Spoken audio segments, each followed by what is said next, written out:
It's time for Windows Weekly. Paul Thurrott and Mary Jo Foley are here. We're going to talk about the Windows update, Windows flaws patched and unpatched, also what's new in the Windows Insider Program, and why Skype is calling it the Skype Insiders Program. It's all coming up next on Windows Weekly. Netcasts you love. From people you trust. This is Twit. Bandwidth for Windows Weekly is provided by CacheFly at CacheFly.com. This is Windows Weekly with Paul Thurrott and Mary Jo Foley. Episode 491, recorded Wednesday, November 9th, 2016. Sticky Notes Insight. Windows Weekly is brought to you by FRESHBOOKS, the super simple cloud accounting software that's giving thousands of freelancers and small businesses the tools to save time billing and get paid faster. Try it free at freshbooks.com/windows. And by Casper, an online retailer of premium mattresses for a fraction of the price, because everyone deserves a great night's sleep. Get $50 off any mattress purchase by visiting casper.com/windows and entering the promo code Windows. And by Carbonite. Keep your business safe this year. Protect files on your computer or server with automatic cloud backup from Carbonite. Try it free without a credit card at carbonite.com today. Use the offer code Windows to get 2 free bonus months if you decide to buy. It's time for Windows Weekly, the show where we talk about Windows Weekly. And there he is, Paul Thurrott from the Weekly. He's WEAK. Hi, Paul. Hello, Leo. Oh, look what Skype just did to you. Oh, Skype. I must have hit the space bar. You hit the space bar. Well, Skype doesn't allow that. Paul's picture I am clearly unable to handle technology. I don't even know why I do this. Yeah. You need to work on the cyber. Also here, Mary Jo Foley from allaboutmicrosoft.com, and each week we gather to talk about Microsoft. Why is Steve Ballmer giving big interviews to the independent.co.uk? Why isn't he giving them to you, Mary Jo Foley? And Bloomberg. Yeah. What's that all about? They asked. Mary Jo doesn't cover NBA basketball. Exactly. I was going to say, I think he did it to get some mention of his team on those venues, but just a guess. But we got lots of juicy tidbits, like Steve and Bill didn't get along all that well. Which we had heard at the end of the whole right. I mean, they got along well for many years. Right. Yeah. But Ballmer said they kind of fought over hardware. Ballmer really thought they should do hardware. Steve disagreed. He wanted to do Rubber Soul, and Steve didn't. I blame Melinda. Yep. Did he reveal anything that we didn't know? Or actually, before we get to that, let me ask you folks a question. Yes, sir. Why did he talk about this? That's my question. Yeah. Why now? What? My guess. In other words, my guess. He went to Bloomberg. Yeah. Emily asked the right questions. You got to give her credit. Emily checked credit. I guess. Why now? Yeah. I think because he wanted publicity for the Clippers. Did he sneak in a little plug there? He did. So if you look what Bloomberg did, they broke it up into segments, and I think one did talk about what he's doing with the team. See, I missed that one. I think I saw that. It wasn't as highly promoted. No, it was not. As the Windows Phone ruined my friendship. Yeah. Well, he also wanted to talk about. I don't know if you guys saw the story that Bloomberg did about what he's doing around government and how he's doing an equivalent, I think, of a 10K for the federal government. And he's going to be talking about that next year. So I think he wanted to talk about that, too. What's that? Okay. The 10K for the federal government? You mean like a marathon race, Mary Jo? What is that? Not that kind of a 10K. Explain to me. What is that? I'm looking for the story. So the headline on it is great. Steve Ballmer's plan to make America great involves Excel spreadsheets. I thought that was a joke. Brother. No. They just posted that in chat. I thought they were joking. No, he's got a new project that's called USA Facts, FACTS, and it's hundreds of Excel files and PowerPoint slides that he's pulled together to do like an equivalent of a 10K form or a 10K filing, that investors look at. Oh, he's trying to one do of this those for the crazy government. Isn't that old a people. 10Q filing? It's a 10Q, yeah. Oh, no, There's also a 10K, I think, right? Yep, it says 10K. Right. So he wanted to talk about that with Bloomberg. So my guess is they said, okay, we'll let you talk about that, but we want more than just that, right? Okay. I just thought it was curious timing. Mm-hmm. But it allows me to drag out my old chestnut that in 2007, when Steve Ballmer made fun of the iPhone, he was right. And this is the thing, like, this drives Mac people crazy, like Apple guys, And they love pulling out this clip because he's laughing and he's making fun of it. And it sort of betrays a basic misunderstanding of the man, because if you watch this clip from 2007, he's in full-blown marketing, I love Microsoft mode, ha, ha, ha. And then he gets really serious all of a sudden. He says, you know what? Maybe it's successful, maybe it's not. We don't know. And then he gets really serious. And that was always Steve Ballmer's persona, But the central complaints that he made about the iPhone at the time were correct. It was too expensive. Apple dropped the price by $200 just 2 months later. And Ballmer's point was he didn't understand Apple's brilliant business strategy of making the carriers subsidize it and put it in the monthly bill. So actually, it's funny. Okay, so I wrote this in my article because let me just finish the other thought though, yes. The second half of it is business use. And this was something I wrote about extensively that summer. The original iPhone and the iPhone OS at the time was horrible with Exchange and Exchange ActiveSync. Something they changed in 2.0. When you go forward a year and look at that keynote that Steve Jobs did, they talked up enterprise features over and over and over again. So those two central complaints that he made were correct. The phone was $600 or $700 or whatever. You could buy a Motorola Q for $99 at the time. I mean, that was his central thing. The subsidized thing is very interesting to me because he used the same language with Bloomberg that he did in 2007, and I actually think he doesn't know what it means. It's just kind of funny. But I think what so regardless of the sort of semantics of it, one of the interesting, I don't want to call it innovations, but things that Apple was able to achieve with the original iPhone was that you didn't pay for the phone. You rolled the price of the phone into your cellular bill, and AT&T at the time handled that for Apple. And, that's basically subsidized. But it was just a unique deal that the iPhone had when it launched. And so it helped hide the cost of the phone from the consumer. And they weren't the first to do it, whatever. But, they were the first. I mean, like so many other things, I think they jump-started this method of buying phones, by virtue of its success. Anyway, I find it kind of goofy that he almost apologized for what he said. He didn't really apologize, but he almost did. And I go back, I've looked at this so many times, and I always come away with the same feeling. Like, at that time, in 2007, he was right. And by the way, Apple changed the product to address his complaints. Why does no one else see that? Well, he doesn't even say he was right. He said he missed the point of, the clever business strategy Apple had of getting the carriers to subsidize.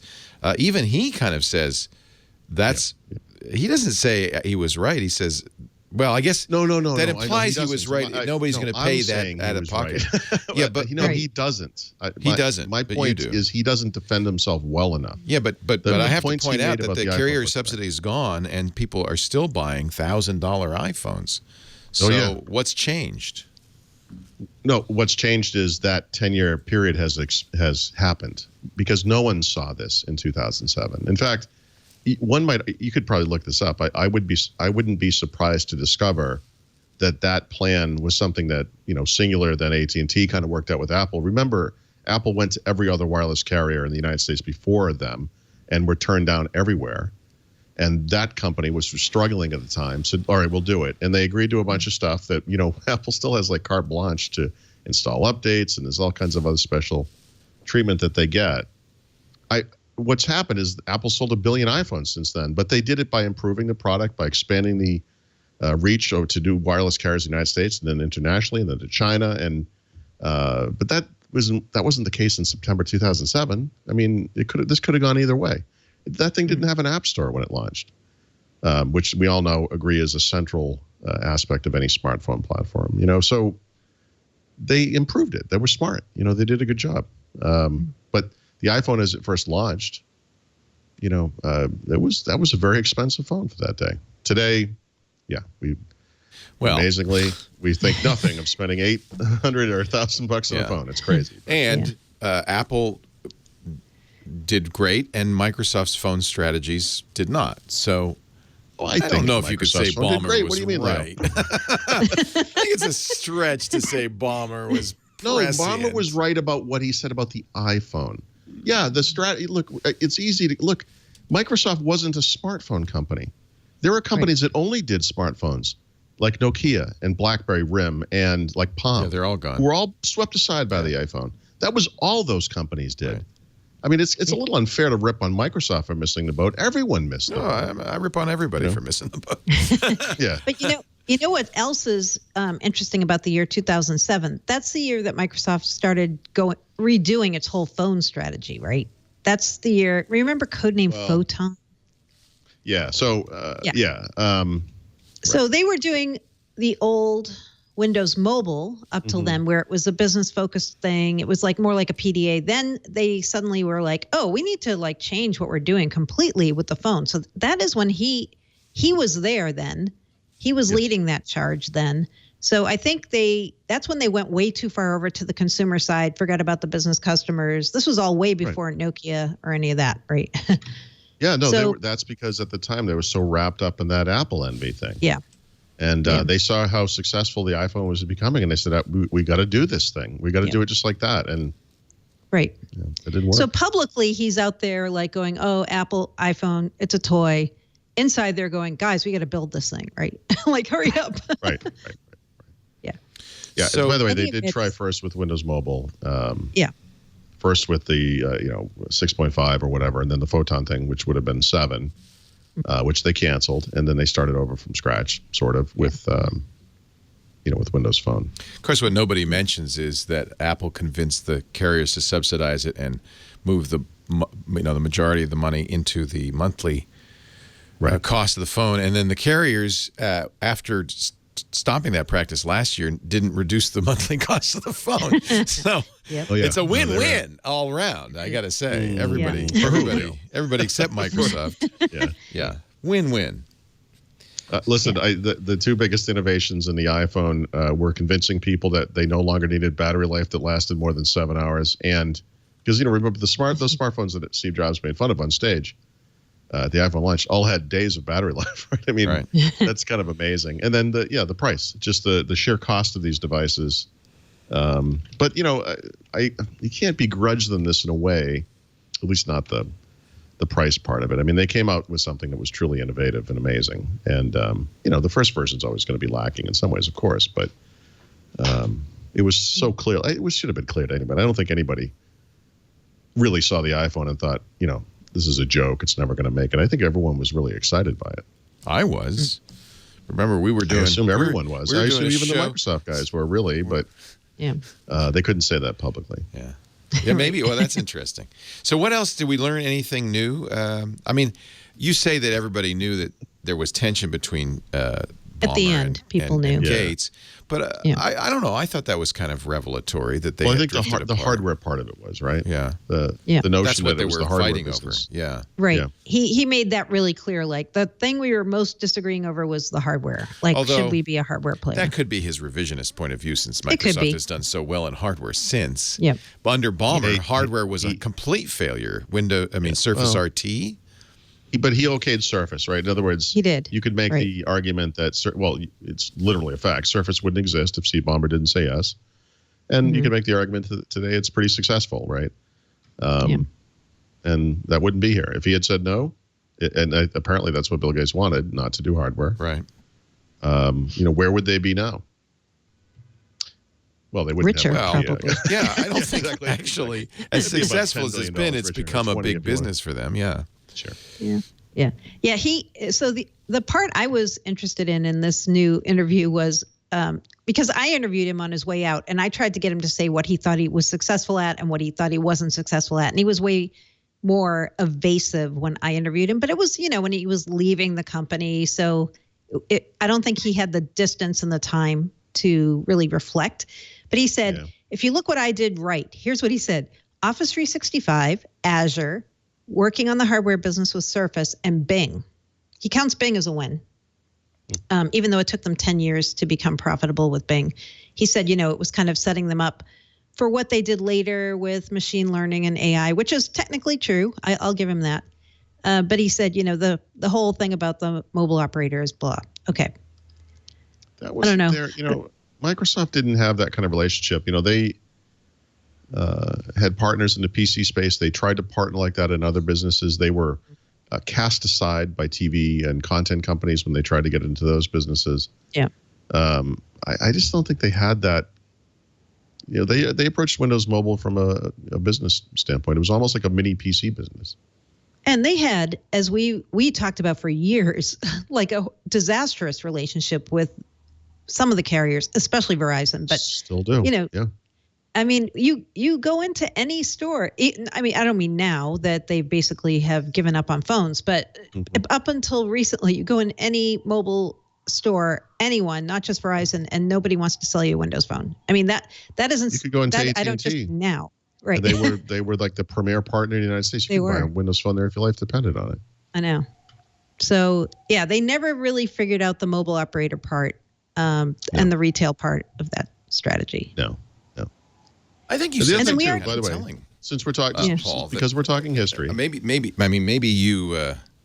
I'm just slow on the uptake, but Microsoft thought of the phone business as kind of like the PC business. Yeah, exactly. That's exactly. I think that's really telling. Yeah. Well, but that's their perspective. When you're a hammer, right? Everything's a nail. And that was their big successful business. The other thing I think, just to reflect on this for a second, only a company like Apple could have made the iPhone because their other stuff wasn't that successful. And then they had this iPod thing, and it was like, ding, this thing is taking off. What else can we do that's like this? Microsoft was successful with PCs and with Windows. Well, that's everything they did was based on that success. We've been talking. Microsoft could never have made the iPhone. We've been talking here a lot about an article from Horace Dediu on Asimco talking about why Apple will never do a touch Mac. And one of the things he says is that Apple suppressed its immune system and allowed a touch device to come up and eat its business, its mainstream business, making computers. He said because the PC industry failed to do a touch-first device, they were compelled, Microsoft was compelled to add touch to its desktop. And, time will tell which strategy was right. He said Apple... It's need-driven. It's need-driven, and Apple basically has given birth to the next generation, which is still in its adolescence and can't yet do all the things a desktop computer can do. So they still need to make a desktop computer, but they're not going to put touch in the desktop. Because this is the touch. The iPhone is the future. The iPad is the future, and it's just going to continue until the child can take over from the parent. It's gone. Exactly. It would be like Apple of the 1980s, the mid 1980s. Going back and putting a GUI on top of, actually they did it briefly, didn't they? The 2GS. I was going to say the Apple II. Actually, they did kind of do that, and then that was the end of that. But yeah, you don't go back to the old thing. I think. And Apple was very good at suppressing the immune system. But again, they had Microsoft had that problem had the Mac with forever. All the divisions saying over my dead body, you make a. The Mac was always single-digit market share. It was a good business. Right. But the iPod came out and it exploded. They had all different models and colors, and it was the biggest thing in the world. And had the iPod not happened, the iPhone might not have happened. The iPod showed them the I think so. Yeah. Certainly not the way it was. I mean, the other reason Microsoft adds new features is because of its OEM business model, right? Like the reason they're adding touch and ink, I would argue, is to help OEMs make more expensive PCs and charge people more for them. Yep. They're in this with them. They are. Oh, it's a cabal. Cabal. Yeah. No, but it is. Mutual interest It society. is in a way, right? But it is. Well, it is. I mean, it's. I know it is. I know. It's like a virtuous circle, right? There's like mutual interest, yeah. It is. You have to be able to demonstrate consumer benefit, but you also have to wonder if that's the primary concern. Well, profit is the primary concern, no matter what. And ultimately, consumer benefit drives profit, or you don't have a business. Yeah. Well, you has to. Yeah. You don't have a business if people don't find your products beneficial. Although I'll go back to ink as an example, and even touch to some extent. Sure. I think there is benefit for a segment of users of those two technologies, but I don't think it's something that everybody wants or needs. And I think maybe they could have been fine without adding those, except that they needed to have some new trick, basically. Right. Yeah. Apple, like Leo said, will improve iOS and the iPhone and the iPad, whatever, until those things are as powerful as PCs, essentially. Yeah. Microsoft kind of came at it from a different direction, which was, well, we already have this PC. This mobile touch-based thing is taking off. Let's put that stuff in Windows, Yep. It's not necessarily hugely successful. Right. And if you look at what they're doing with augmented reality and virtual reality, they're trying to set up the same model, right? They're lining up OEMs, they're giving them the operating system, and they're saying, okay, go build stuff that uses this. And we'll give you the operating system and the features, and you build it. Exactly. And the $300 version of that thing will be the netbook of VR solutions. It will be crappy. Yeah. Because that's how this stuff works. Yeah. Anything else we learned from Mr. B in his strangely timed decision to go public? You think maybe he's also writing a memoir? Like maybe this is the opening salvo of revisiting it. Yeah. That's interesting. When he left Microsoft, I asked Microsoft if anybody was writing his biography, and they said, no, are you volunteering? And I'm like, nope. Oh, Mary Jo. Squandered opportunity. Yeah. Nope. Yeah. Plus, what do I know about basketball, you guys? Nothing. No, really. Like, you got to have that. We can do this, Mary Jo. No. You, Paul, it's all you. It's all you. Yeah. I don't know. There were some little good vignettes. Him talking to his wife. By the way, Ballmer's wife used to work at Wagner Edstrom in the PR firm, and now she's really dedicating herself to philanthropy. And there's a vignette in this whole thing about him looking at the government and doing the 10K, about him talking to his wife and saying, well, all we have to do is give away our money. And she's like, no, you have to do more than just give away money. You need to do something good for people and for the country. So it's worth looking this up. The Ballmer's plan to make America great again. It's a tough term, Mary Jo. Is there another way we could say with spreadsheets and PowerPoint presentations? He's like the guy who comes with a briefcase full of papers. Look, I figured it all out. I've been writing for years, and here it is. It's his, and then the wind blows and it all goes flying away.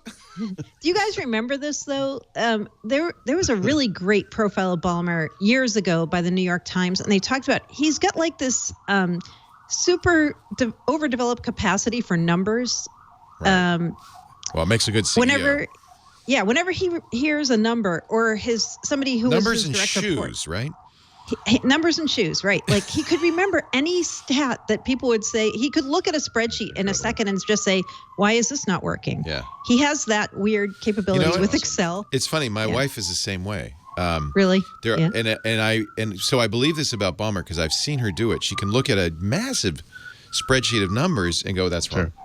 I mean, like seconds. Yeah. And I think that it's a kind of a genius that some people do have. It makes you a good, CEO. It does. Right? Yeah. Right. But his whole point with this. Numbers. His whole point with the spreadsheet thing is, I want to make it easier for everyday people who live in the U.S. to understand government data, because right now it's impossible. It's a mess of different sources. He's still thinking about this stuff, He is. He totally is. Yep. He's got a little spare time between basketball seasons. He does. I don't know. Yep. I guess the guy must commute regularly between Los Angeles and Seattle. I mean, he's got to be really. He still have a house in Seattle. He hasn't moved. He lives in Seattle still. Yeah, but he's got houses in L.A. He could spend, he could spend the entire basketball season down there and still say, "I have a house in Seattle," right? Mm. I don't know. I still like the guy. Do you watch his comings and goings? Do you know? No, I do know he goes back and forth. He does go back and forth, Guy like him, well, he's got a private plane, right? Right. It's just like his living room. He probably has an Xbox One there and just gets a couple of quick rounds of Call of Duty in, and then he's in L.A. It's not a bad schedule. Not a bad life. Well, that's what's weird that he's doing PowerPoints and spreadsheets. I know. I don't understand it.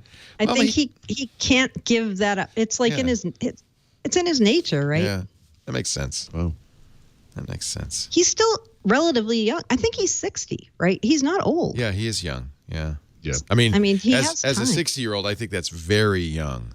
It's interesting. Increasingly, I also have little problem with the youngness of that age. It's interesting how your perspective changes. Yeah. You know? It does. It's elastic. unlike my knees. Right. Hey. All right.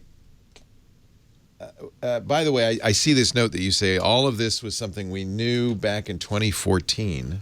Yeah.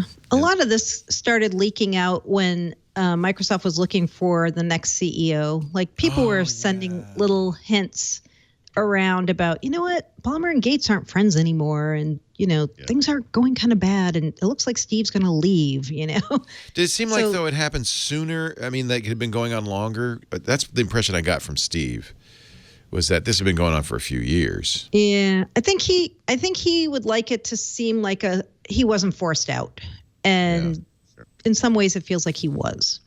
He's such a patsy, though. It's not his fault that he took over Microsoft in that period of time, right? They were Gates, presided over the upswing. Yeah. And then his job was just manage the plateau. Mm-hmm.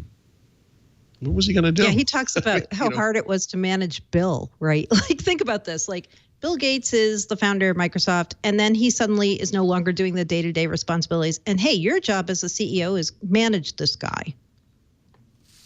The funniest thing was when he said, well, it's like mom and dad. Yeah.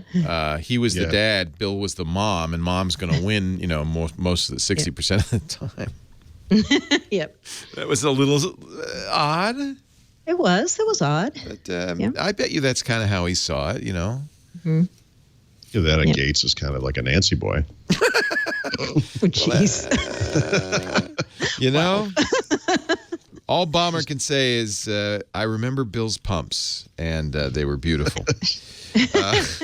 You're not really wearing that, Bill, are you? All right, let's take a break, and more to come. We have lots more to talk about. Paul Thurrott, Mary Jo Foley. We have a Patch Tuesday was yesterday. Windows 10 updates, Skype, Xbox, lots to talk about. But first, a word about your business. TCB, right? Isn't that what Elvis said? Take care of business. When you're in business for yourself, you got a lot to do. You're taking care of the thing you do. For me, it was, going to Canada 1 week a month and doing shows up there. And then afterwards, I would have to send them an invoice and an expense report with all the receipts. So I'd get paid for my travel, my hotel. And the problem is I thought of my business, and I'm sure many of you do, as the fun part, not the doing invoices part, except that you learn very quickly, if you don't send invoices, you don't get paid. So when FRESHBOOKS came along, I was very happy because it turned what was a chore into, dare I say, a pleasure. It was so easy and fast. You can literally 30 seconds to an invoice, and a beautiful invoice too, not just some, when I was doing it with spreadsheets and Word, it was, it was pretty bare bones. But then it had my logo. It automatically calculated everything. It just really was a great solution for me. And because I was sending the invoices by email as well as paper invoices, I got paid faster, a lot faster in most cases. FreshBooks says that on average, FreshBooks users get paid 4 days faster. Now, the thing that's most interesting to me is, and they mentioned this too in their research, they found that most small business owners and freelancers don't actually know how much money they've made. They don't know if they have a profit right now or not. Do you, if you're in freelance? Are you profitable today? You probably know, well, I'm paying the bills and I've got this much, I don't know, I got money coming in. I'm pretty sure I'll be okay.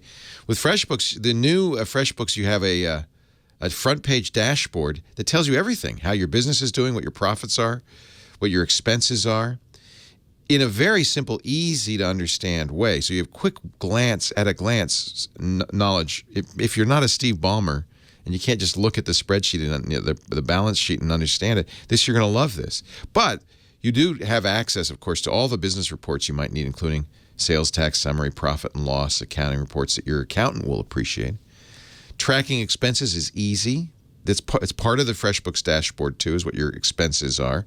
You can literally take a photo of your receipt with the FreshBooks app, track it by vendor, by category. But it's not a lot of data entry. It's not a lot of bookkeeping. It's not bookkeeping at all. Well, it is, but it doesn't feel like it. If you bill by client and by hour, they've got great time tracking on the website and in the app. When it comes time to invoice, you'll know what you did. You'll know when you did it. It's just, I can't, I want to go on and on. I probably shouldn't. I just should get you to go to freshbooks.com/windows and understand it's much more than just invoicing.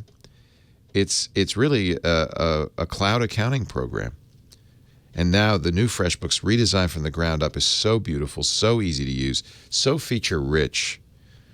You're going to like it. Go to freshbooks.com/windows and get started for free for 30 days. Just click that green button at the bottom of the page. And all I ask is you mention, Windows Weekly in the How Did You Hear About Us section. So Paul and Mary Jo get credit. Windows Weekly. That's the show you're listening to, in case you didn't know. freshbooks.com/windows. We thank them for their support of Windows Weekly. Paul and Mary Jo. Yes.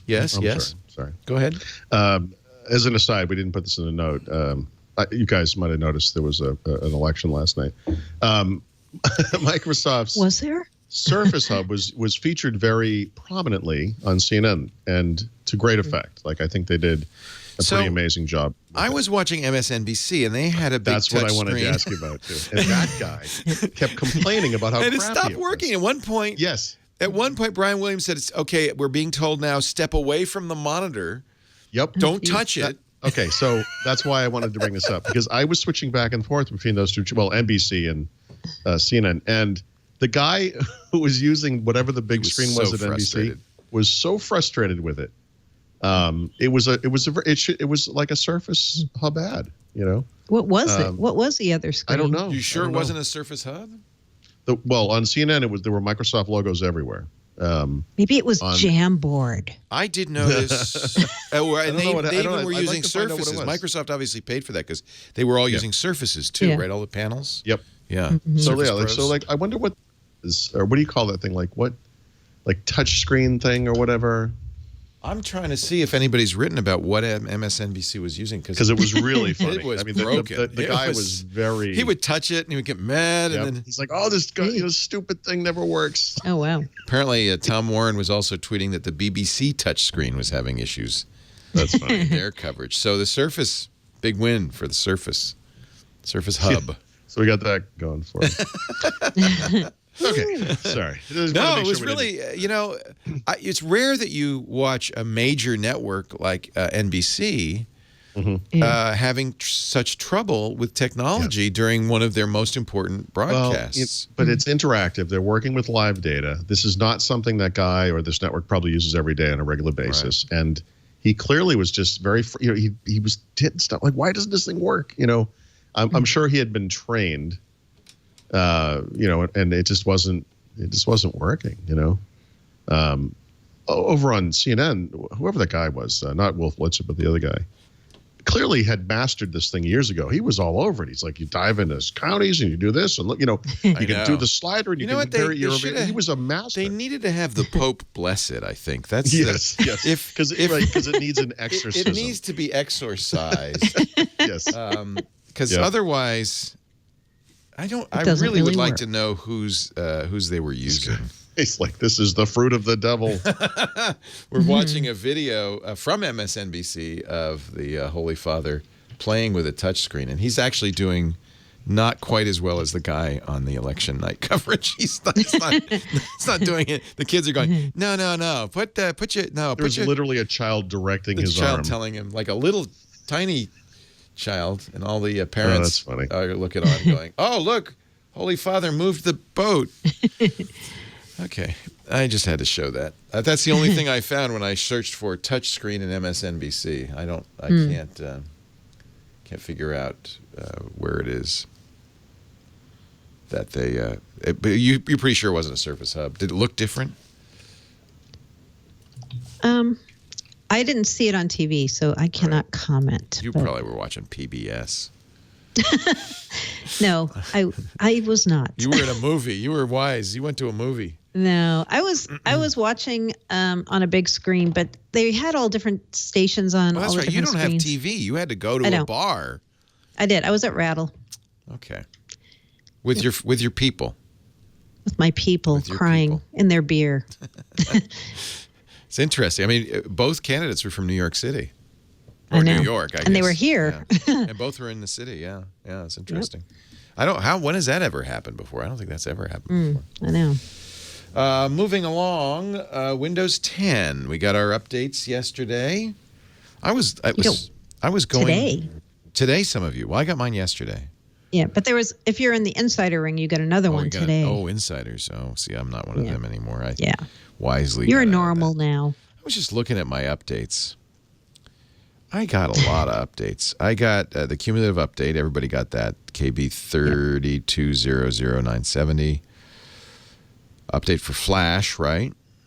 Windows 10 version of Flash for 1607. That's good that Microsoft's keeping that up to date. And then I'm looking at the stuff I got last, a week ago, the Surface Embedded Controller firmware, the Surface System Aggregator firmware, driver update for the Marvell Avastar Bluetooth radio adapter, the Surface-based firmware update, the Marvell Avastar Wireless AC Network Controller firmware. That was crazy. Yep. So, but now I feel good. Everything's up to date. Excellent. Yep. And I think that fixed the Windows atom bomb. You guys familiar with that? No. Is that the Google thing? No. I think, it's a code injection that was a 0-day that, Google discovered. Revealed. Yeah. Yeah, it did fix that. Yeah, yeah. So they patched that. Steve was talking about that yesterday. Yeah. So what's in the Insider build? The Insider build that just came out today is build 14965. It's Redstone 2, a.k.a. the Windows 10 Creators Update build. And there's not a ton of new features in this one either.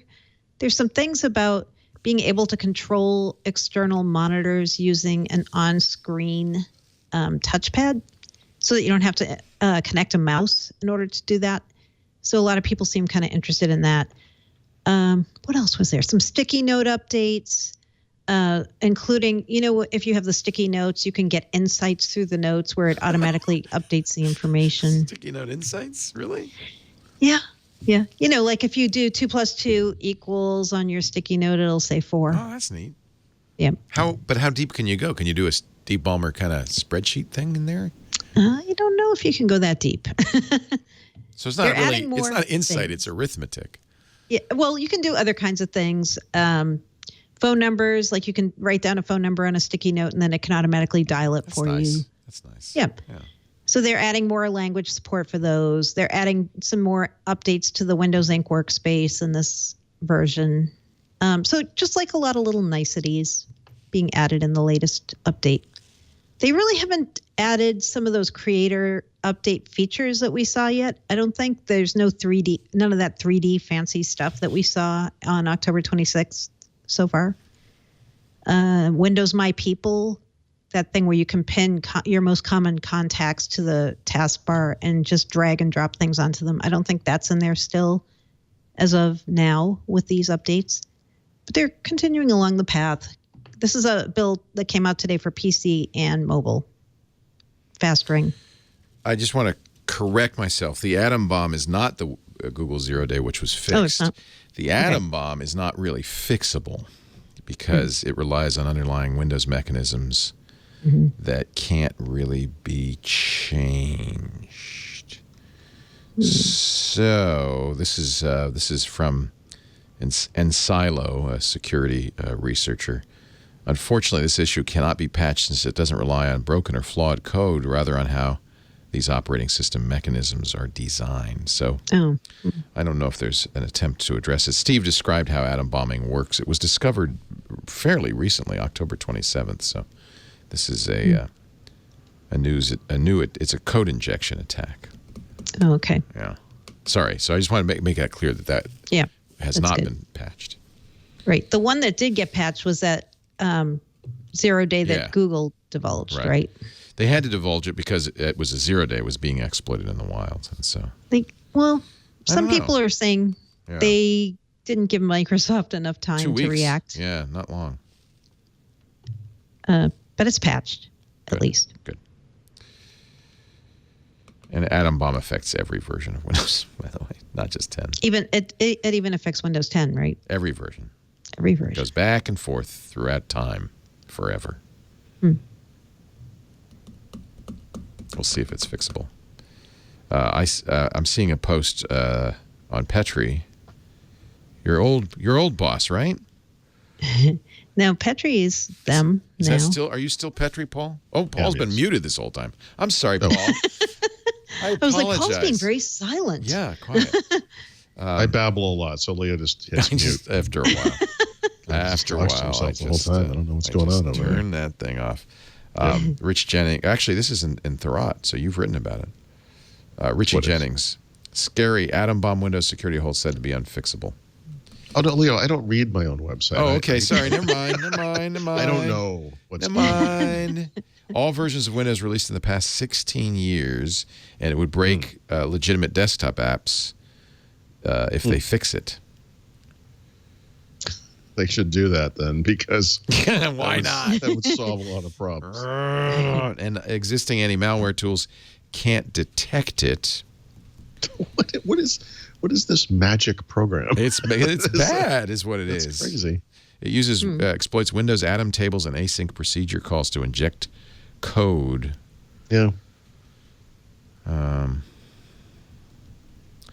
According to Microsoft, Charlie Osborne, we encourage our customers to practice good computing habits online, including exercising caution when clicking on links, opening unknown files, or accepting file transfers. A system. That's, by the way, marketing speak for we got nothing. We got nothing.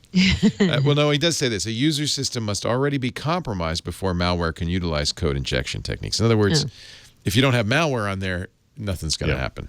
Okay. That also says nothing, right? Because, in other words, it can't be attacked over the network. They have to get malware in there. So it's a design flaw in the OS. It's like when your phone goes down and you have to call the phone company to tell them that your phone's not working. Yeah, right. Hello? Hello? Why can't I call them?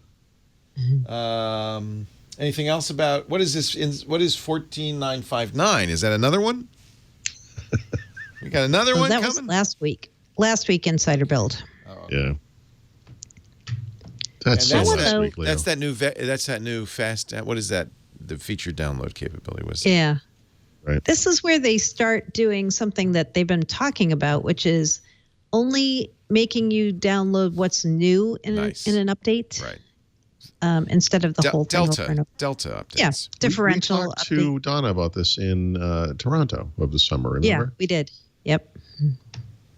And it sounds like they think they can pull this off, although normal users like me and Leo won't see this until Redstone 3 late next year. Oh, so it's not the creative update.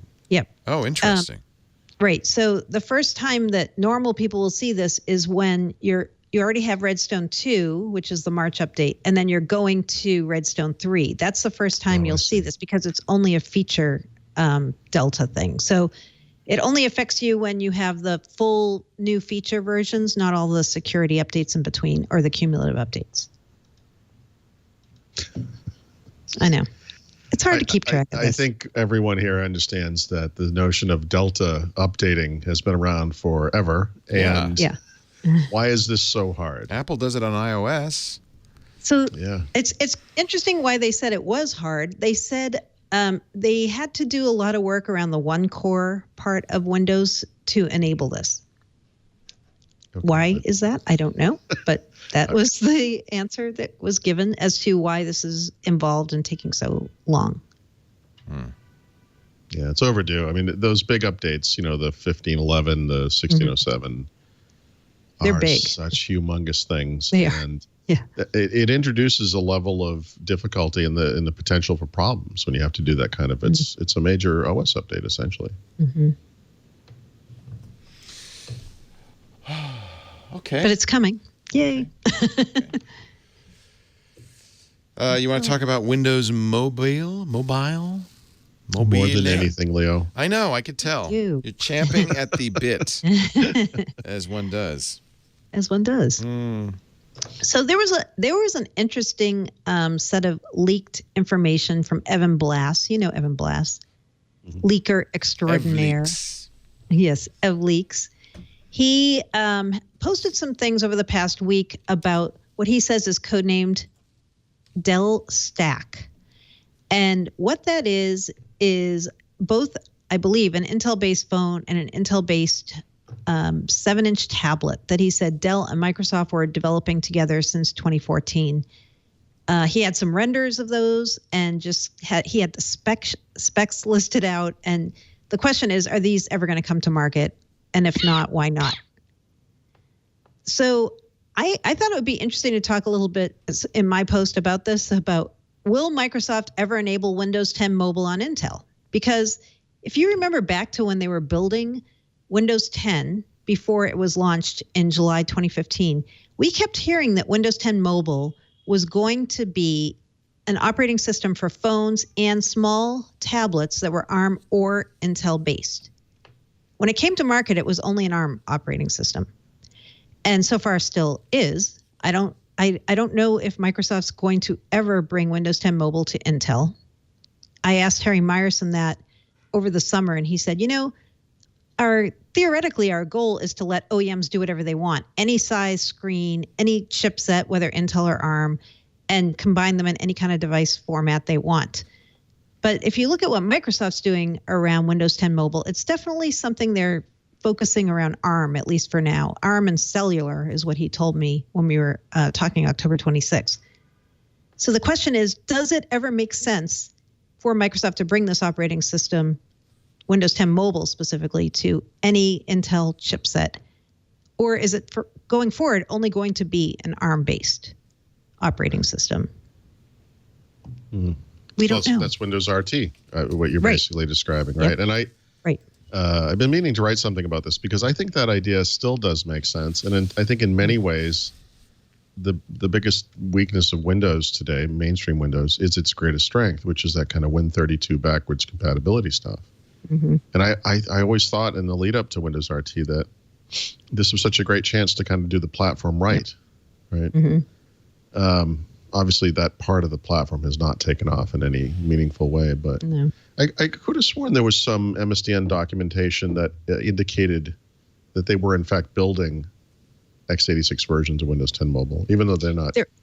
There was before. Yep, you're right. Before Windows 10 shipped, people were finding documents on TechNet and MSDN that said it's going to be on Intel too, but it never came out. No, it's never Intel. Materialized. Yeah. Well, maybe that was the stuff. That was the this Dell and probably other devices were maybe part of that effort. Yeah, they just need to be careful with it because it will confuse people. It totally will.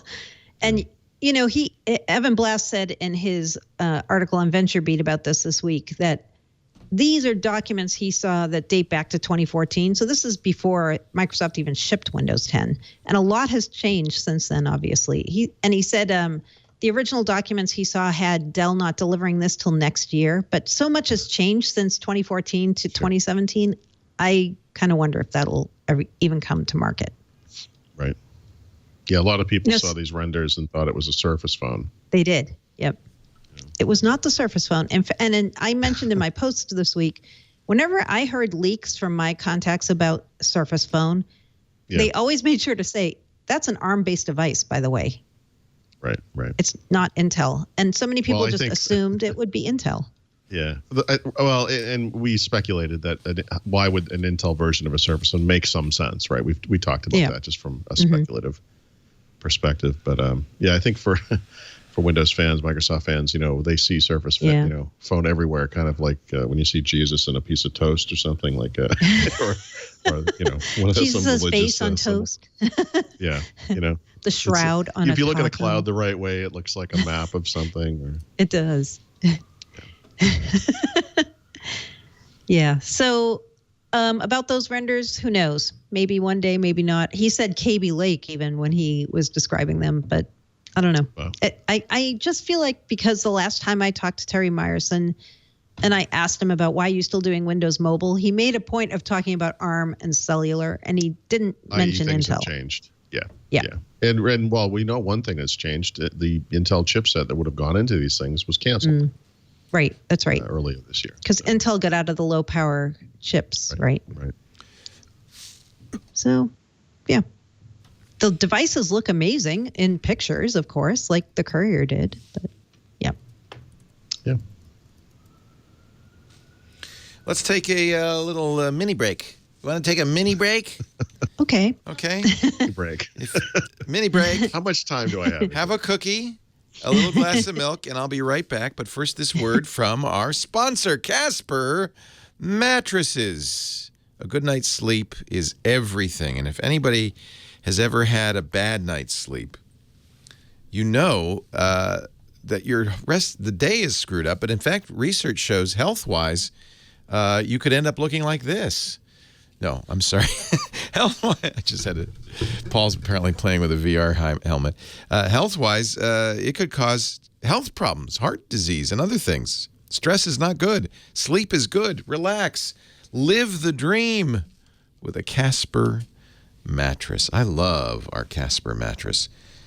It's just the right sink, just the right bounce, because they combine springy latex foam with supportive memory foam. It's hard to describe, and that's why I want you to try a Casper in your house for 100 days completely risk-free. That's what I like about this. You can't judge a mattress by going to a mattress store and lying on it for 5 minutes in broad daylight while the salesperson's kind of giving you the stink eye going, are you going to put your shoes on that? Come on, just buy it, okay? Just buy it. No, you want to take that mattress home, and you want to sleep on it for 100 nights. And if at any time in those 100 nights you don't like it, you call Casper. They will come, they will take it, they will refund you every single penny. But I know you're going to love your Casper mattress. It's so nice. It's breathable, so it sleeps cool. That's another thing, you don't want to be sweating and hot at night. You want to be comfy. This is about comfort. An obsessively engineered mattress made in the USA, sold at a fair price, and that's because they eliminate the reseller showrooms and just pass the savings on to you. They've really innovated the entire mattress business, is why they got the 2016 Business Intelligence Group Innovation Award. Free shipping and returns in the U.S. and Canada. Of course, they're made to the highest environmental standards. I think sometimes, they come in this like really compact box, and I think sometimes people look at it and go, oh, you're going to have to air that out, right? It's going to smell like latex or something. No, it smells fresh and clean. It's just wonderful. Go shopping. Pick up a Casper mattress today, and we're going to get you $50 off your purchase by entering the promo code WINDOWS. Go to casper.com/windows. Starts at $500 for a twin. They've got all the sizes you want. $50 off, casper.com/windows. Some terms and conditions apply, of course. Enter the promo code WINDOWS to save. Casper, CASPER.com. Live the dream. Live the dream. Speaking of dream, it's like Paul Thurrott, you're wearing your VR dream visors. What is that? It's an Alcatel VR headset. Is that one of the Microsoft ones, the new ones? No. Oh. Although it does work with it comes with a Windows Phone. I believe there's an Android version too, but it's the Alcatel Idol 4S. They're selling it through T-Mobile in the United States only. I think it's the only way you can get it. The Android version probably has broader distribution. It's a nice phone. It's a kind of a flagship quality phone, glass and metal construction. I saw pictures of it. I thought it looked pretty cool. It is. It's beautiful. Alcatel is the French telco.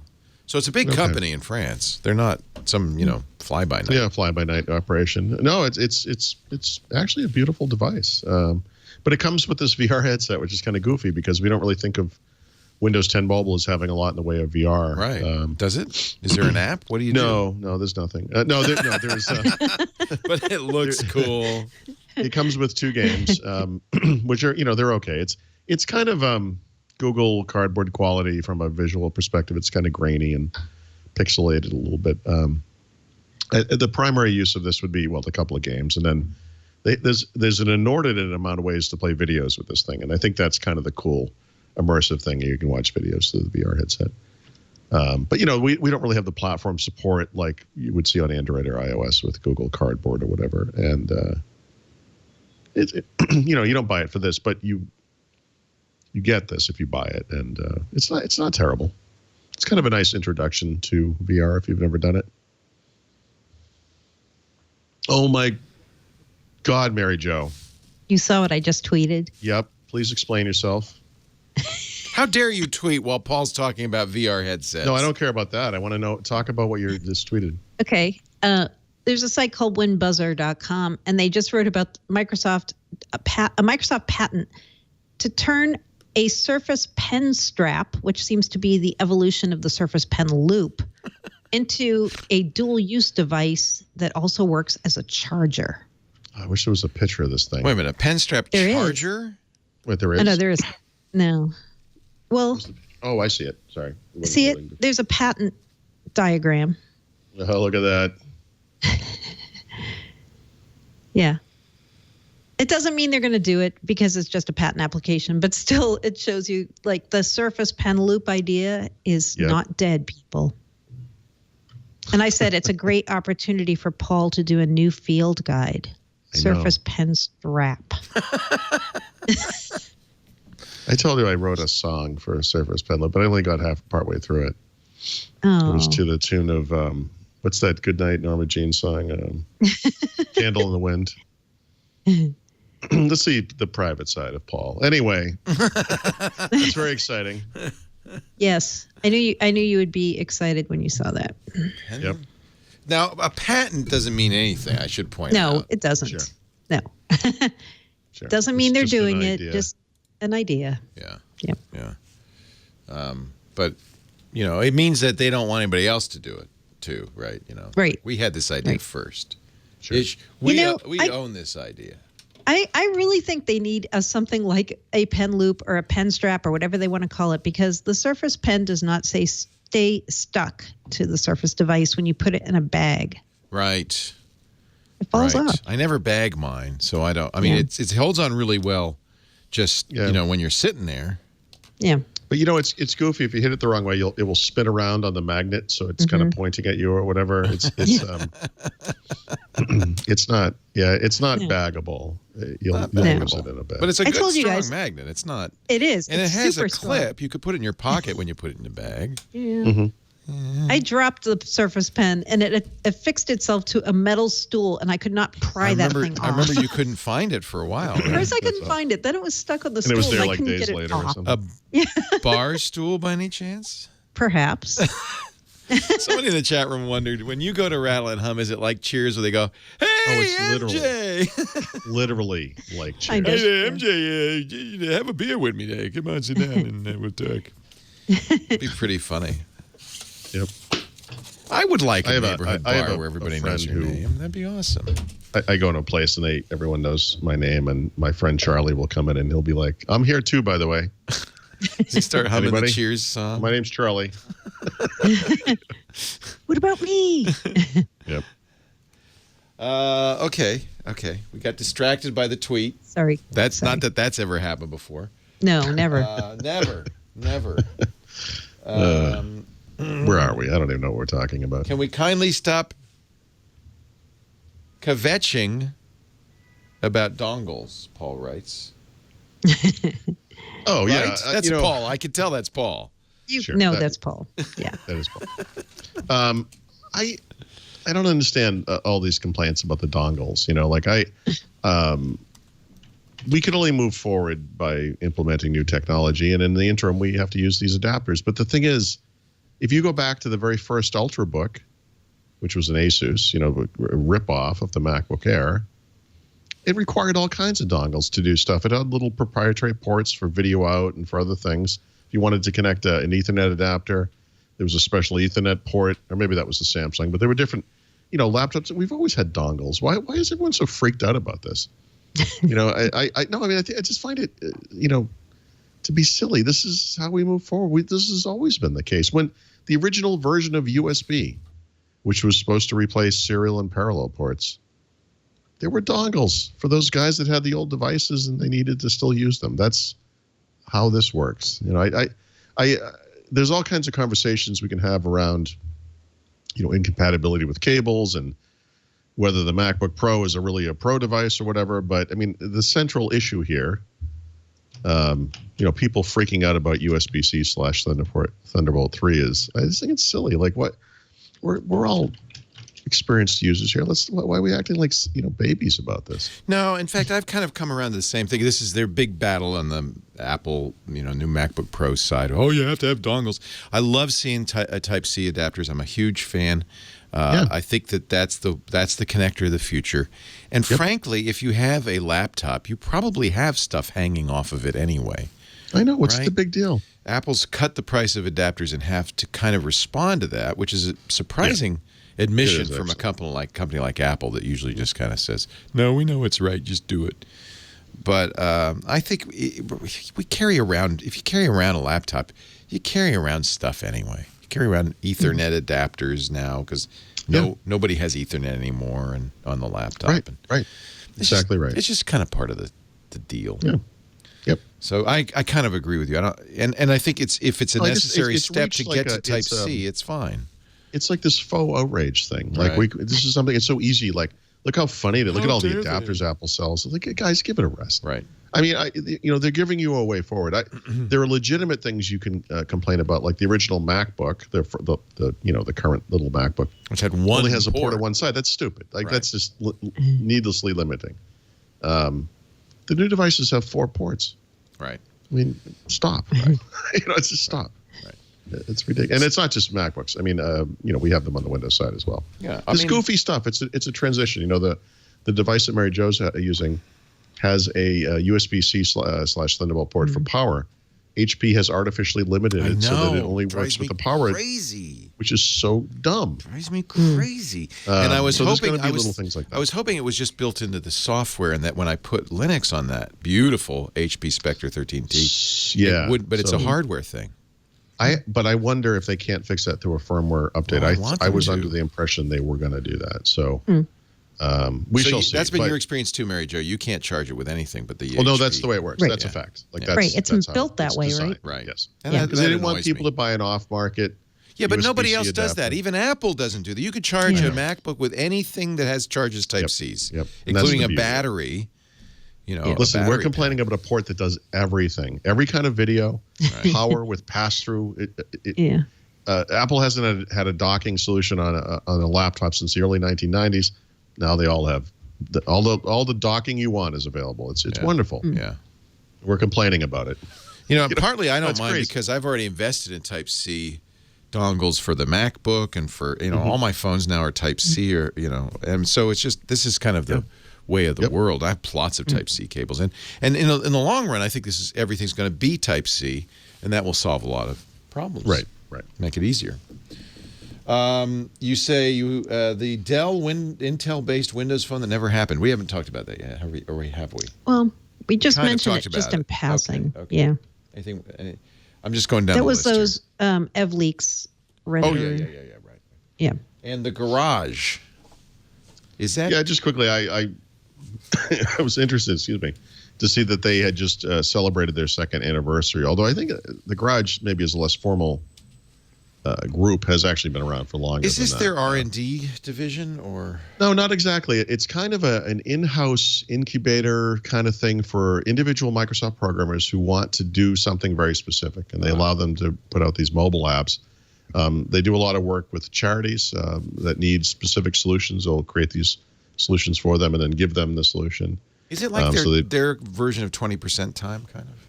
Yeah, a little bit. Yeah. It's sort of like that. Yeah. Google does that with its employees, right? Yeah. For Microsoft fans, the garage is a little tough because a lot of their solutions come out on iOS or Android first or only, we still have this kind of lingering mentality. Is the Pix? I love the Microsoft Pix app, which is on iOS. It's a better camera app. That must be a garage project. Feels like it. Sure if that one is. Yeah, I don't know.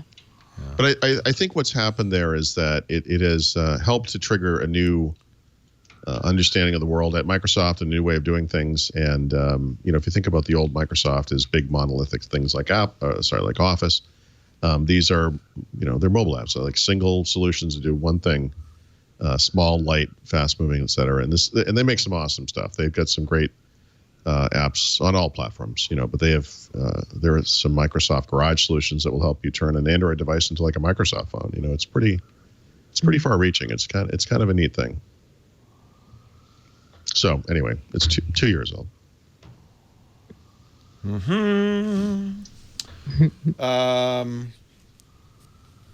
Skype messaging everywhere. Oh joy! So, I know. This one's a little bit hard to explain, but I'm going to try. Like everything with Skype, right? Microsoft talked before they did Windows 10 Anniversary Update about including a messaging everywhere feature in Windows 10 Anniversary. They decided at the last minute to pull it. And they said, you know what, we're going to just make this part of Skype. So they did release a Skype preview app that was a universal Windows platform app that had this capability built into it. And right now, as of last week, what you can do with that is if you have a Windows 10 mobile device and you have Windows 10 Anniversary, you can see on your PC when you get messages in Skype on your phone. They also kind of provided people with another way to do this, which was if you had Cortana on your Windows phone or your Android phone and your Windows PC, you could see those messages as well. But as of last week, they discontinued the capability for those of us with Android phones, and they said there was something temporarily wrong with it, and they're going to be adding it back at some point, but they didn't say when. So for a while, I could get a message on my Android phone and see it show up on my Windows 10 PC and respond to it on the PC, but I can no longer do that as of now because my theory is because Microsoft's going to make that part of Skype for Android, and they're going to enable it the same way that they're doing with Windows 10 Mobile. But that doesn't exist yet. They just said that will be coming at some point. Yeah, so, that makes sense. Yeah, we're getting closer to messaging everywhere, although it won't be on iOS, I guess, right? Because they need certain access that Apple can't provide. Maybe Leo knows this. Yeah, he might. Messaging apps like the new Google stuff like Allo and Duo or whatever, and then but also Facebook Messenger will prompt you to take over the MMS SMS capabilities. Yes, actually, Allo, ironically, will not. Google's Allo cannot do that. So Google has two Messenger apps.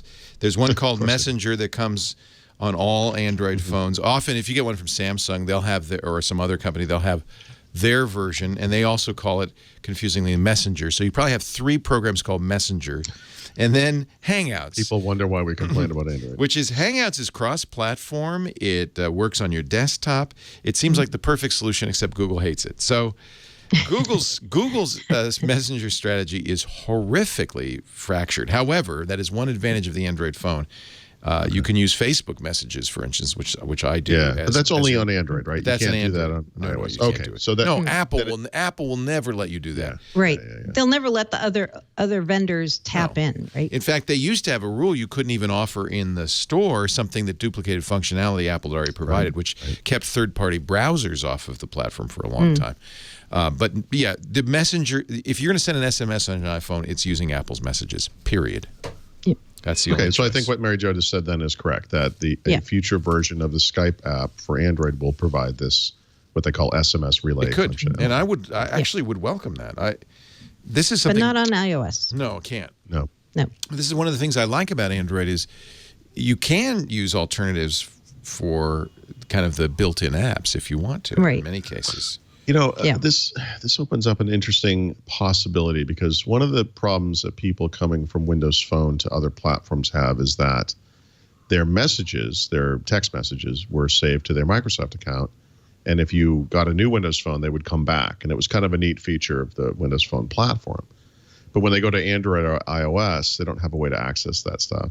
If Microsoft were to save these messages through Skype probably also to your Microsoft account, it seems like you would be able to get the equivalent of a multi-device text messaging archive, which is what you want. That's why I use Hangouts. which is exactly what you want. Yeah, yes. and you could use it on your desktop, on your mobile.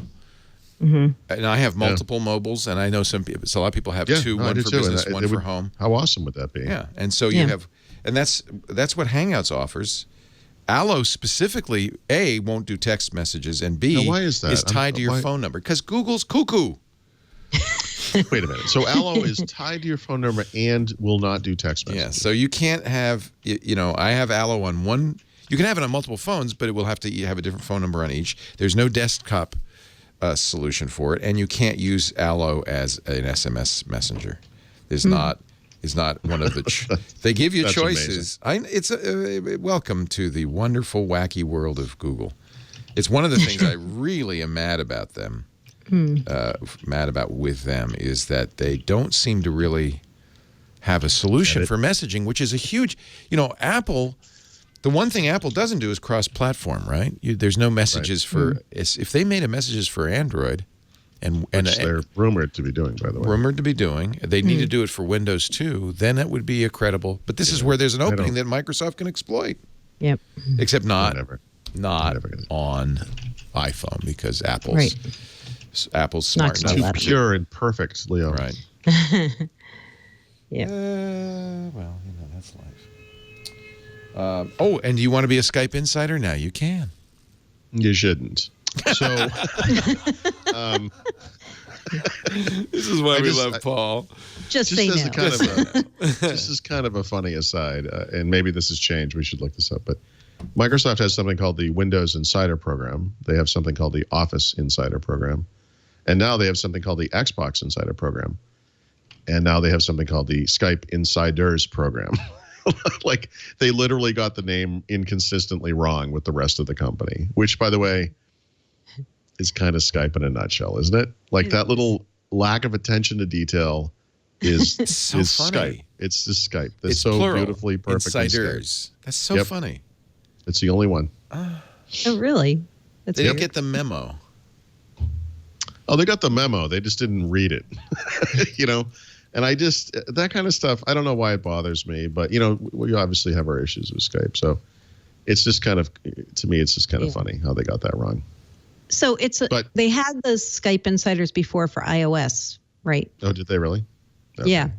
But I think now but they only added certain types now, right? Like they added Windows Desktop and Android, right? Right. And supposedly Windows UWP is the future of the platform, and people are wondering what's up with that. But I look at it more of a way for them to kind of test new features. So maybe it doesn't exactly matter which version of the client you're using. But the other goofy thing about it, by the way, is it's private. So you're literally asked to keep what they're doing a secret, which is kind of goes against the whole way Insider works everywhere else at Microsoft too. Yeah. I just think they have a hard time. Period. Yeah. Just leave it there. I don't know. It's too bad. So yeah, you can join it if you want. Interesting. Xbox. You have any Xbox news? God, I hope so. I just got my PlayStation Pro with 4K. Oh, how do you like it? It's very frustrating. Excellent. Why? Yeah, good news. Well, it's 4K everywhere, unlike the Xbox One S. Well, what do you mean? But you have to have a 4K game. But if you had a 4K game, it'd be 4K. Yeah. It does 4K streaming and all that stuff, but it doesn't have a disc player, a media. Right. So that's actually, I normally wouldn't buy a disc, but because the Xbox One S supports this, I did buy 3 of them. They look good. And oh my God, they're incredible. Yeah. Or at least 2 of them are. Like that new Mad Max movie in particular. That's the one I bought. I loved it. I keep watching HDR, it. It's crazy. It's beautiful. It's nuts. It's like they've invented new colors. Yeah. Yeah. So it really is. I guess Sony, it's a Blu-ray standard. So it's the Blu-ray UHD is a Sony standard, but they didn't want to put it in there. Probably to keep the price lower. I don't know. So Google makes a messaging app that can't do messaging, and Sony, which was the co-creator of Blu-ray probably, and the co-owner of the spec. Yeah, they don't put it has in a Blu-ray in their computer. But their point is, well, you're going to use streaming anyway, and there is 4K UHD HDR streaming. But it's not. I don't think it's ever, even if you have tons of bandwidth, it's ever going to be quite as good as a disc. Yep, I agree. But they're saying, well, this is the future. Yeah, but we're buying it today, and you have a disc player in it. Yeah. It's not like we decided not to put the player in it. Right. You know, we have the old version. Right. That is weird. I got a Chromecast 4K, by the way, and I'm despite the fact that I've ordered it. It hasn't come yet. Despite, I haven't seen it do actual. I mean, well, you have to find something. No, I understand. I mean, what I mean is, it says it's 38, whatever the resolution is. Right. 3840 by 2160 or something. Yeah. It does say that. My TV reports that's the resolution. Okay, good. But I look at it, and I don't know. It looks like it's upscaling something. Interesting. Yeah. Huh. That's too bad. I haven't played with it too much, but yeah, I ordered mine. It's kind of been an interesting project. I've slowly because Paul and I both bought UHD premium TVs, which do 4K HDR. Because once you see this thing, you can never go back. And I've always been a fan of 4K since I saw it at CES 10 years ago. So to me, that was the technology I was really bullish on. And then slowly I'm upgrading the cabinet, my AV cabinet, to have everything 4K. Apple TV, not 4K, can't be 4K. No. So that's a little frustrating. And I'm Roku does 4K. And I got HDR, the new Roku 4K. It looks beautiful. I have an Android device, the NVIDIA Shield. It's an Android TV device, does 4K. 4K is really nice, but you got to have the TV and blah, blah, blah. By the way, we'll have a review of that Sony PlayStation Pro on Saturday on the new screensavers. We're working on that right now. Cool. Taking a break, back of the book, ready? Get your beer. Yep. Get your beer ready. Here comes the back of the book, but first a word from our sponsor, Carbonite. Carbonite Online Backup is backup done right because it's automatic. You don't have to think about it, don't have to remember. A backup that you have to remember to do, you're not going to do. I know you're not going to do it because you're going to forget. And you know when you're going to forget? You're going to forget the week you lose the hard drive. So you're going to, or worse, get ransomware, right? By the way, this is your job at your office to do this. You don't want the boss coming running down the hall saying, Smithers, what's happening? We know all the data's encrypted. What you want to be able to do is say, oh, my God, you got a ransomware virus, boss. No problem. I'll take care of it. And then you got the data safe on Carbonite. You don't want to be the one who said, I forgot to back up this week. Carbonite Online Backup. Automatic. It's continuous as long as you're online. They have home and office versions for Windows and Mac. If you go to Carbonite.com, look at the plans they have. They have a ton of them. They're all great. But you want to pick the one that's best for you. For instance, if you're in a business, you got to consider the servers and the networks and stuff. And you definitely will want versioning because that's what's going to save you if you get a ransomware on your system. But boy, is it affordable. The Personal Basic starts as low as $42 a year for everything on a PC or a Mac. I mean, that's just amazing. Go here. What am I saying? Just go. Carbonite.com. If you've been putting it off, do not be the person that puts this thing off and then says, because I'll tell you what, once you lose data, then you always think about it. Then I can always tell the people who've lost data. Carbonite.com, they have a hybrid solution that is Cloud Plus on site that I really like for businesses. That's the E2, the eVault. Really a great idea. You got to, and by the way, you don't have to be a complete geek to use it. And now I know people listening to the show are complete geeks, but think about this for your family and friends too, because maybe they're the ones who will be calling you, saying my data's scrambled. What happens? What do I do now? Carbonite.com. If you want to try it, it's free. No credit card needed. It's truly free. If you decide to buy, though, you'll have wanted to use the offer code Windows on the trial, right? Because you get 2 free months with purchase, and we get the credit. So, Carbonite.com, try it free, use the offer code Windows, and get 2 months free with purchase. You got to back it up to get it back. Stop worrying. Start backing up right with Carbonite. Paul Thurrott, Mary Jo Foley, you're watching Windows Weekly. You're listening to Windows Weekly. You're consuming it through the osmotic filter in your brain, however you're enjoying it. It's like a code injection for your brain. However you're enjoying it, it's time for Paul Thurrott's tip of the week. So I have two. One is not so Microsoft-centric, but I noticed this week that Apple finally added iPhone to their refurbished store, which is actually kind of a big deal because iPhones are really expensive. So if the price of an iPhone was putting you off, you should check out their Is it really refurbished low? store. A lot? Because usually Well, it's Apple's 100, refurbs 100 are not. $120 off. Yeah. Something. Yeah. It's last year's phone, right? Because it's probably those iPhone upgrade program phones. Right. But I almost exclusively buy Apple hardware except for the iPhone I buy every year. I mean, when I buy other devices, I'll buy it through the refurbished store just to save money. It's the same warranty. It's great quality. Right. On a more Microsoft note, Microsoft is promoting, although they're not actually hosting it, but a OneNote conference online. And where is this from? It is conference begins November 12 and concludes on November 17th. So it's coming up. And it's basically just a virtual online conference. 21 speakers, online video, et cetera. And so for people like Mary Jo, I think, who have voiced an interest in learning how to use OneNote, right? Well, no, you have. This might be a great way to do it. I'm laughing because I looked at that and I'm like, it takes like 6 days to explain OneNote. This is why I don't use OneNote. All right, that's good. That's good. No, I like that. That reminds me of the last time I was in the Netherlands and I spoke at the Windows 7 event, and I was signing copies of my book, and this guy said, "Can I ask you a question about your book?" And I said, "Sure." And he said, "If Windows 7 is so easy to use, why is your book 1,000 pages long?" Yeah. So that's a good question. Because it's padded with screenshots. Anyway, something to think about. It looks pretty cool. So that's at learnonconference.com, like learn on conference, ON for OneNote.com. Check that out. I'm losing my notes here. Okay.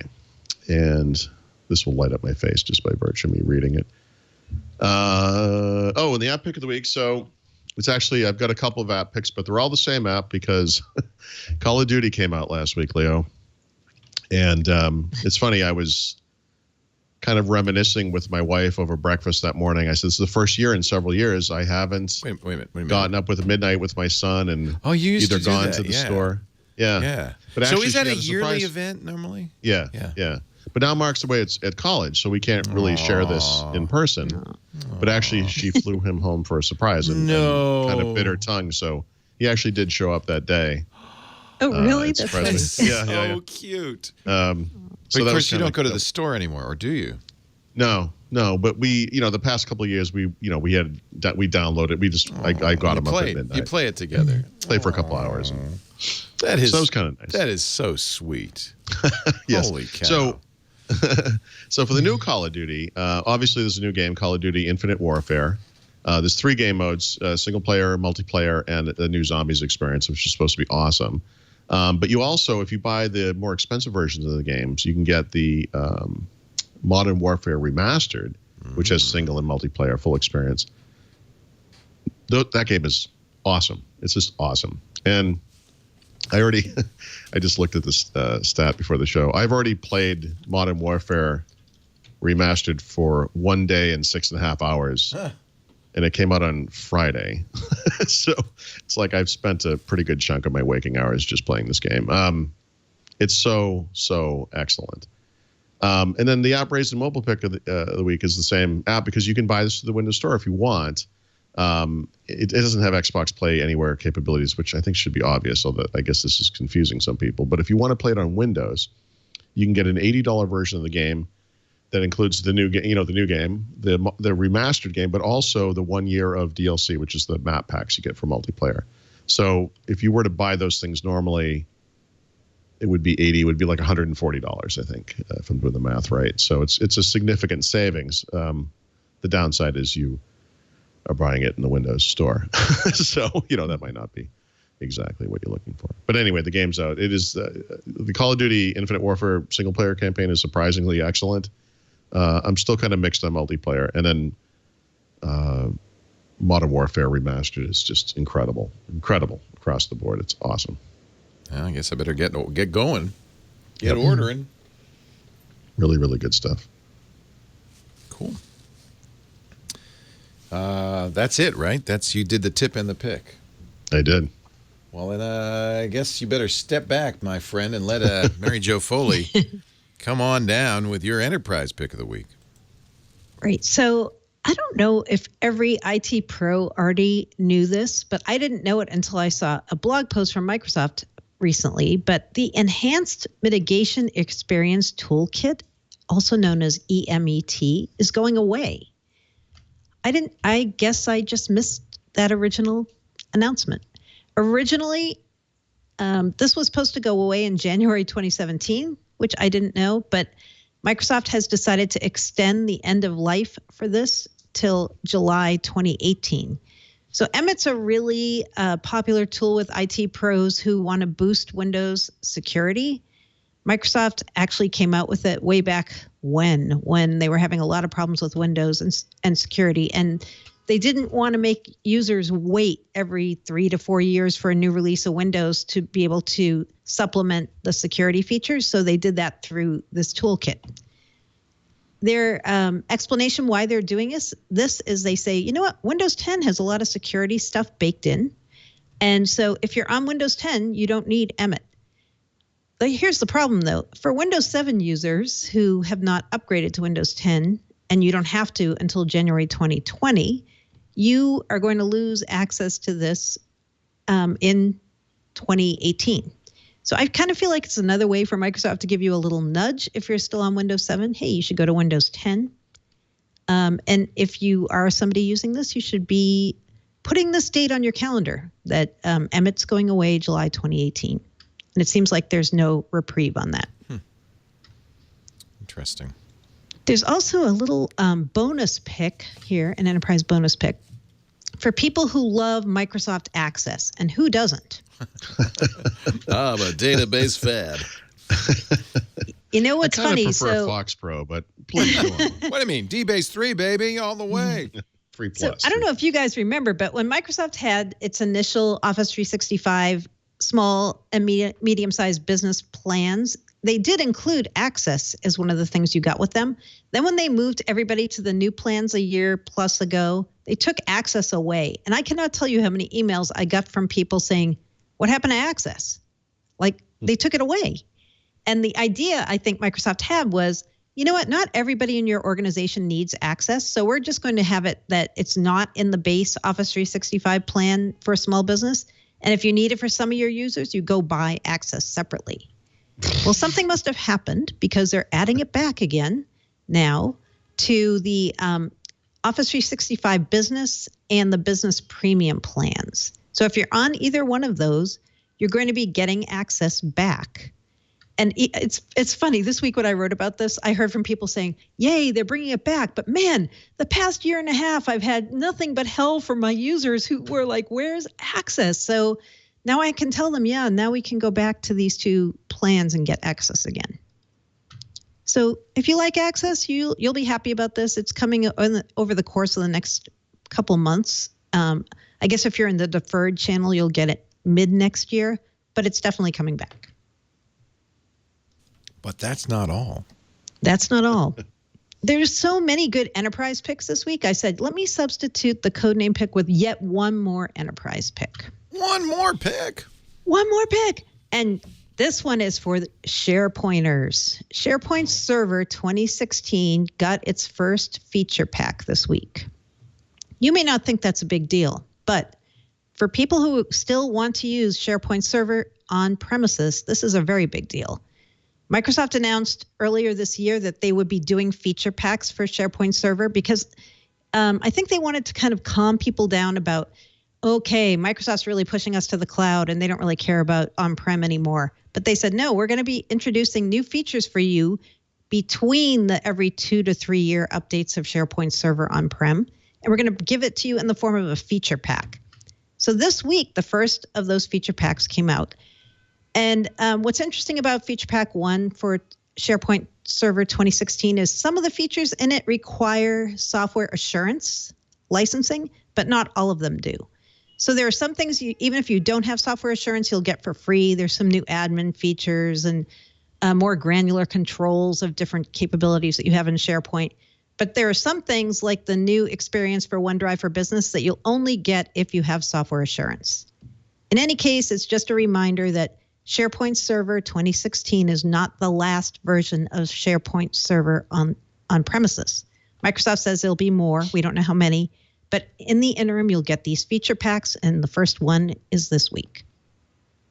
All right. I don't know about you, but I could use a nice beer right now. Yeah. I was thinking about what to make the beer pick in honor of all the goings and comings of the week. So I thought we kind of all needed a big beer after this week. Or two. or maybe two. So I picked for the pick a quad, which is a quadruple beer. It's La Trappe Quad. I love triples. From, is this one better? Yeah, this is quadruple. What does that mean? Even better than a triple. Triple hops? Quadruple hops? What does that mean? It's not, quads are not usually hoppy. They're more like a rich tasting beer, almost like more in line with a barley wine or something like that. Dark in color, usually tastes like a little burnt, some dried fruits kind of things, vanilla. Definitely like more of a dessert beer. This one that I picked, La Trappe Quad, is a 10% beer. And the cool thing is it's from the Netherlands. Nice. Where you're going. Which is where Paul and I are going next week. So, yeah, the brewery, I don't know how to pronounce this. Maybe one of you guys can help. Brouwerij de Koningshoven? Koningshoven. Sorry. I think I've had it. Brouwerij de Koningshoven. I definitely had this. Yeah, I think you've had it. I've had it, and it's really great. And hopefully we're going to have it again next week. Hey, I love triples. So you introduced me to triples on our New Year's Eve show a couple of years ago, and they sell it at the Petaluma Market, so I'm always buying that white one, the white bottle one from Belgium. I love it. Yeah. Can't remember the name, but yeah, they're good. They're good stuff. They're all very heavy, but they're delicious. It's a meal in itself. It is. Yeah. It's actually a meal and booze together. It is. Yeah. The quads are kind of, if you know what Trappist beers are like, they're like a Belgian Trappist style beer. My favorite Definitely kind. Good. My favorite kind. Yep. Well, very nice. That's a good pick. I wish I had a bottle or two right now. We should talk about next week, though, should we? Next week's from Holland? Really? Wow. Yes. Yep. Is that very old-fashioned to call it Holland? Is that like Hans Brinker in the Golden Skates era? Is that like the boy in the hotel dike? I'm staying in lists their address as Holland. Okay. I mean, Oh, wow.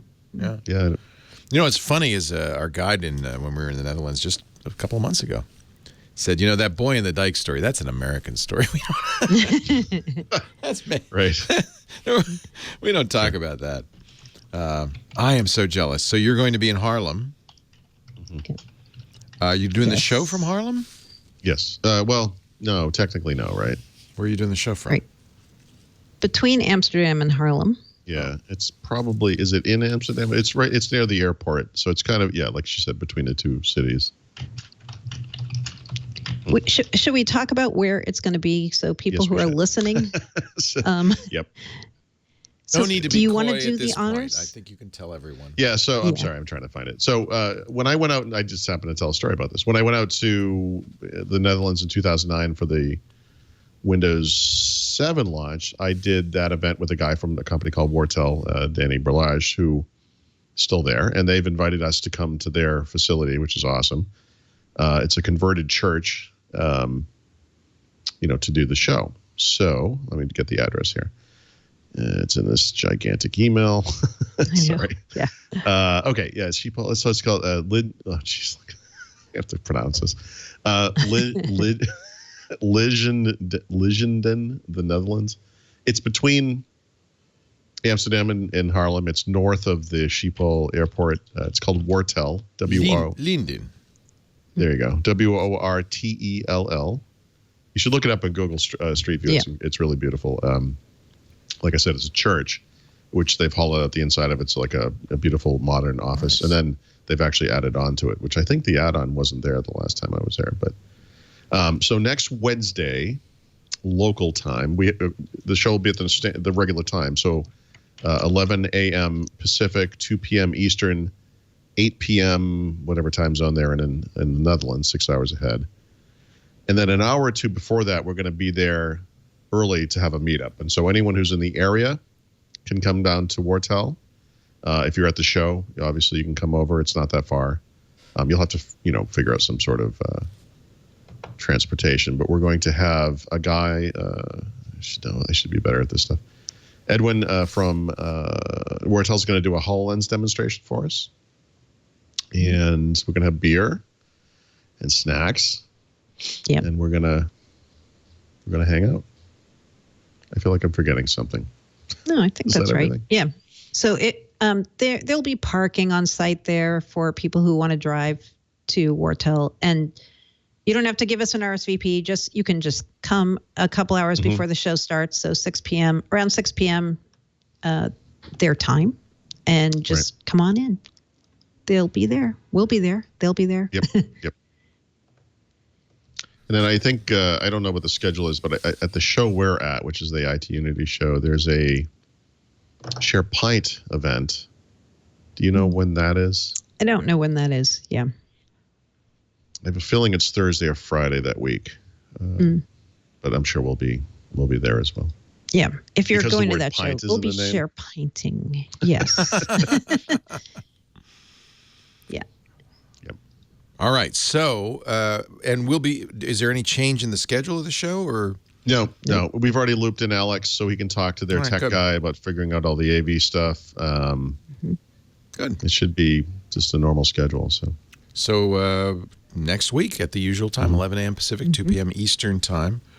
And that is now 1900 UTC. I love what you do. I love that you can even conceptualize this. I know. Yeah. Well, and we screw everything up by changing our time after everybody else, so it's really We finally confusing. did do it last weekend, though. So we're now on winter we're back time. on schedule. Yeah, we're on winter time. UTC -8. So the reason I mention that is you could figure out what I figure only a small slice of you actually live in UTC land, but British Standard Time. But the rest of you can just figure out what your differential is, and knowing our differential. Well, actually, knowing that we're at 1900 UTC. What is it? Did I say 1900? 1900 UTC. Figure out what that means. Mary Jo, when are you flying out? On Friday? Friday. Yeah. I'm actually going out tomorrow. Gosh, I'm so jealous. See you there. One of my are you going to stay in? You'll probably stay in Amsterdam, right? For the long weekend we will, and then on Monday I think we go to Haarlem. But we'll probably still spend time in Amsterdam that week a little bit, right? Because the show doesn't start till the second half of the week. And if you're in Amsterdam, I mean, I don't have specific plans yet, but you can email me. I'm going to try to show up at Elsa's in Amsterdam and bring Mary Jo because I need her to see this place. And maybe we could figure out a more impromptu meetup there as well if you can't make the other thing. And do you guys think you're just going to stay there, or do you think you'll come back? You mean forever? Right. Forever. Well, they just legalized marijuana in Massachusetts. Actually, you don't have to go to Amsterdam anymore. Both Massachusetts and California apparently will be able to go to the 7-Eleven soon and pick up a pack of smokes. Yep. Nice. So there you go. That's making America great again. It'll make it something different again, that's for sure. One of the things I really enjoyed about Amsterdam was, I guess at some point, the Protestant nation banned Catholicism. Yes. They didn't kick out Catholics. They didn't even apparently persecute Catholics, but they just said you can't have a Catholic church in public. So they have all these attic churches. Yeah. Oh, wow. And there's one down at the red light district that's just beautiful. And it's in a house. You wander through a house and you get to the attic and suddenly you're in a beautiful church. It would be like as if there were a little cathedral, not a cathedral, like a little, what's a mini church called? A chapel in the house. Yeah. In my little office, just like 3-4 rows of seats, a little cross. It's so cool. And that's actually, as I remember, in the red light district, which is kind of weird because you come out the door and there's a young woman there in the window. So you got the yin and the yang. It's a very But I really like. I think the canals. Well, you've both been there many times. I'm sure. I've never been there. Actually, she's never been. No. Oh, Mary Jo, it's one of the excited. great cities of Europe. It's really. I'm going to be beautiful. leading around like the Sound of Music when they're running up on the mountain. Well, and you're a beer lover. I mean, it's like yeah, it's so awesome. very nice, very nice. Well, It's so beautiful. I love Amsterdam. so you're there for a few days and a week, almost. A week. Nice. Gosh, I'm jealous. Oh, be quiet. You just got back from I World. know, and I want to go again.